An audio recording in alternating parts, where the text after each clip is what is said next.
Hello, welcome to Unit 5.3. This is the final unit of Module 5, and it's on policy recommendations to facilitate water reuse adoption.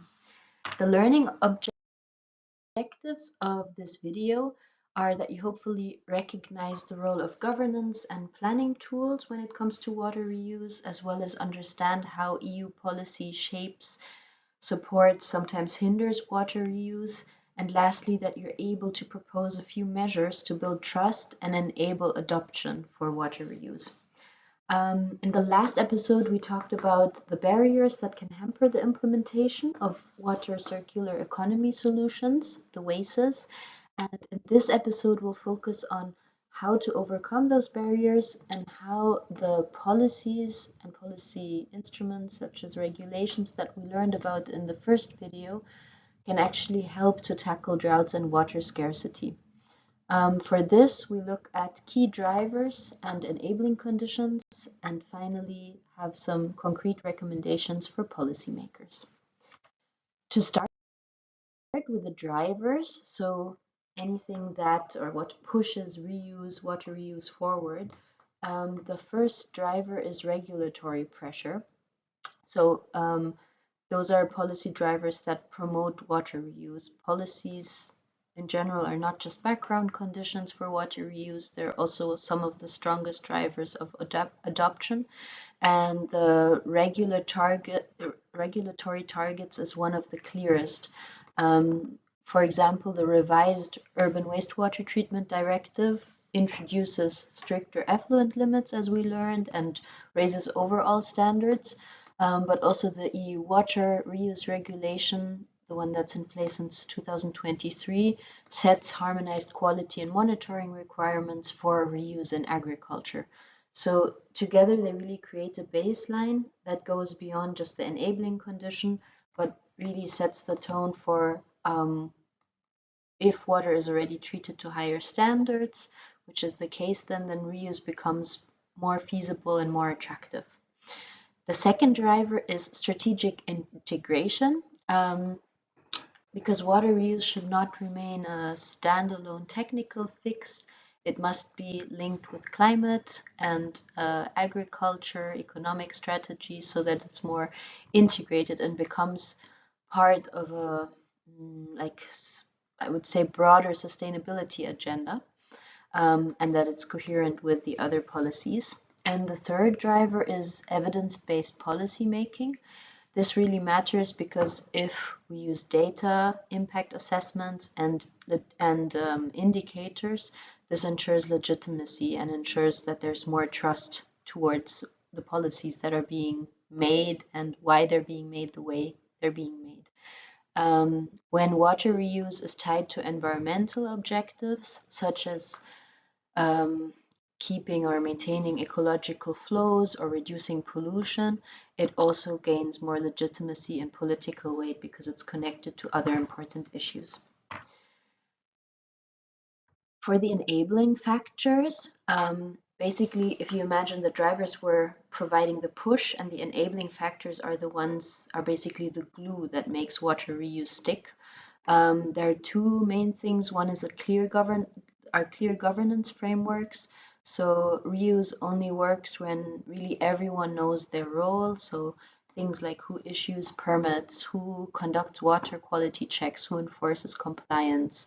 That's really important because only if these responsibilities are clear and if the institutions coordinate well, the projects can move fast and stakeholders feel confident, feel knowledgeable, and are also more likely to invest in the end. The second point is operational planning tools. These can be high-level strategies, but what really matters is local planning related to the high-level strategies.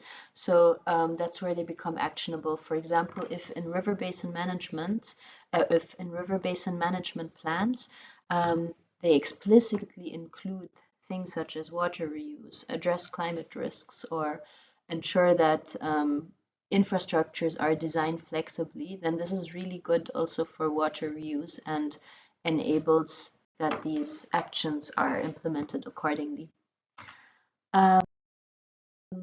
Then for the recommendations, the first one is to bridge ambition and implementation. So the regulations and strategies that we spoke about, they already create a lot of momentum, but practical tools and funding need to back them essentially so that operators can act. And to give one specific example, in the region Emilia-Romagna in Italy, the Boost In project supports these kind of local actors by turning EU regulation into practice, especially because the focus is on developing risk management plans and compliance frameworks that helps them with testing reuse in agriculture, and it makes policy ambitions more feasible under the real conditions of water scarcity. A second recommendation is to strengthen the enabling environment. Here, clear governance and planning tools really make a big part of the daily water and land management when it comes to reuse. An example we can give here is from Peloponnese, from Greece. So here the Boost In project works with beverage and dairy industries, which together generate over 1 million cubic meters of wastewater each year. And the Boost In project helps to build frameworks that enable water and solids reuse, and at the same time reduces water demand and treatment costs. The third recommendation is to secure legitimacy and trust. Because trusting in the policy framework and building trust in the process is as important as the technology that comes with it. And harmonized quality standards, clear risk management rules, and transparent governance structures give operators and citizens the confidence to adapt water reuse. A good example for this is the Jourdain project in Vendée in France. And this is one of the EU's first indirect potable reuse demonstrators, so a kind of pilot project. Alongside testing new technologies, this site in Vendée also tries to be really transparent with monitoring and risk management, and has a strategy for public engagement to show how strong policy frameworks can build in the legitimacy that's needed out to really run the project well. Lastly, as a summary and outlook, we can say that policy frameworks are central to scaling up water reuse in Europe, and that the regulations that are in place, like the Water Reuse Regulation, but also the Urban Wastewater Directive, provide a strong foundation, but that the next challenge is to translate these kind of policies into everyday practice with funding, governance, and trust to really strive towards more implementation. Looking ahead, it needs wider adoption beyond pilot projects. At the moment, a lot of things are still on the pilot project level. It also needs stronger integration with climate adaptation and food security strategies to use these synergies. And it's important that lessons are shared across regions to accelerate the uptake across the EU.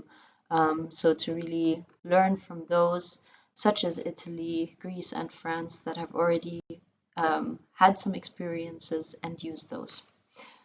Thank you so much. If you have any questions, please contact my colleague Thomas Klössel, who also works at Fresh Thoughts, and we hope you enjoyed this module.